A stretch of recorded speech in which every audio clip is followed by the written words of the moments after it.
Hein.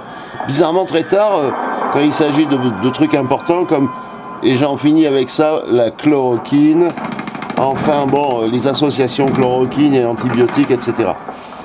Alors il y avait Marie-Laure Albi, une horrible gluante généraliste qui dit elle-même qu'elle n'est pas scientifique, qui est venue foutre une merde sans nom, à propos donc de ces traitements à base de chloroquine par le professeur Raoult. Il y avait donc un des scientifiques du CHU de Marseille avec eux, qui s'appelle Chabrière, et aussi un infectiologue qui s'appelle Roland Toubania, dans les diagnostics. Bon, enfin bref, on a deux écoles, mais on a surtout un gros problème, ils ne veulent pas tester la chloroquine pour l'instant sur les gens au niveau national tant que les gens ne sont pas en détresse complète. Alors que c'est un produit qu'il faut utiliser évidemment avant d'avoir des signes forts, c'est-à-dire que quand la réaction immunitaire est trop forte, évidemment vous êtes en détresse et c'est là que ça devient trop tard de l'utiliser. Il faut donc envoyer ce traitement au moment où vous êtes dépisté, donc ça nécessite un dépistage. Alors, là on a une méthode qui marche, parce que sur 701 patients reçus donc au CHU enfin à cet institut à Marseille, chez Raoult, sur 701 personnes, ils ont eu un décès quand même, en testant tout le monde. Donc on a déjà des chiffres qui tombent très bas au niveau de la mortalité. Donc le traitement apparaît vraiment fiable. J'en finis une fois pour toutes avec cette histoire de chloroquine, parce que maintenant c'est clair et tout le monde le sait que ça marche très bien. Le traitement revient à 15 €. 15 €. Alors vous imaginez bien qu'il y a certains qui vont faire la gueule au niveau des labos, qui comptaient se faire un billet peut-être avec cette affaire. Tiens, voilà l'équipe d'ailleurs du professeur. Il a une bonne petite armée lui aussi. Je dirais qu'elle est plus grosse que la mienne. Moi dans mon armée je suis un. J'ai une petite armée.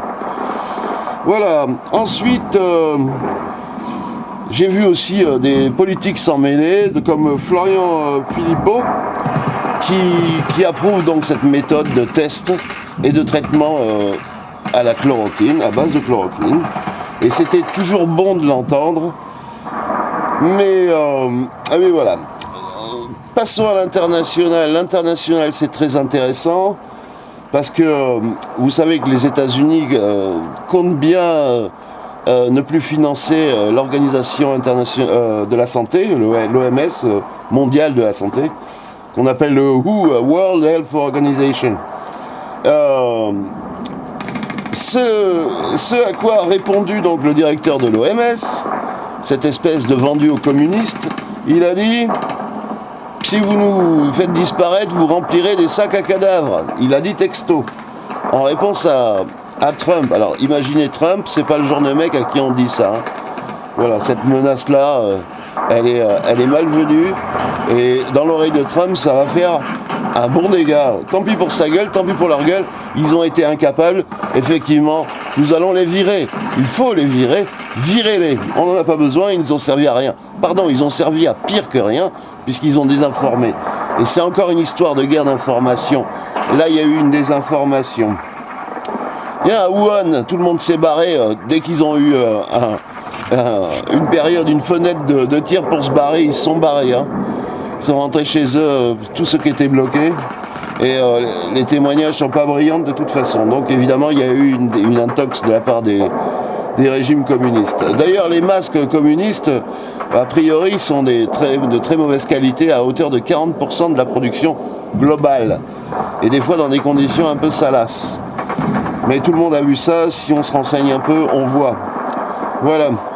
Il y a aussi plein de monde qui n'est pas content, l'Allemagne, qui regrette que l'OMS ait balancé des infos merdiques, ou qu'elle n'a pas balancé. Donc elle ait balancé vraiment une info complètement fausse. Voilà. OMS qui dit que ça sert à rien les masques, hein, alors que maintenant on sait évidemment que ça sert très bien. Donc attention aux masques communistes que vous pouvez acheter. Comptez quand même plutôt sur des masques de fabrication française ou européenne. Et d'ailleurs, ça devient maintenant un principe de ne plus enrichir les communistes, puisqu'ils nous ont quand même balancé le virus communiste. Bref. Et alors évidemment, le Royaume-Uni est furax contre les Chinois, d'autant plus que leur Premier ministre est en soins intensifs. Voilà, c'est tout. On a fini avec la chloroquine, donc ce traitement qui coûte pas cher et qui évidemment, que le gouvernement n'a pas vraiment l'intention de laisser passer. Et pourtant, c'est un truc qui fonctionne. C'est bien dommage quand on a des traitements qui fonctionnent pour soigner les gens. Donc dépister, soigner et isoler les malades, seulement les malades. Isoler toute une population est une folie quand on a les moyens de dépister et de soigner.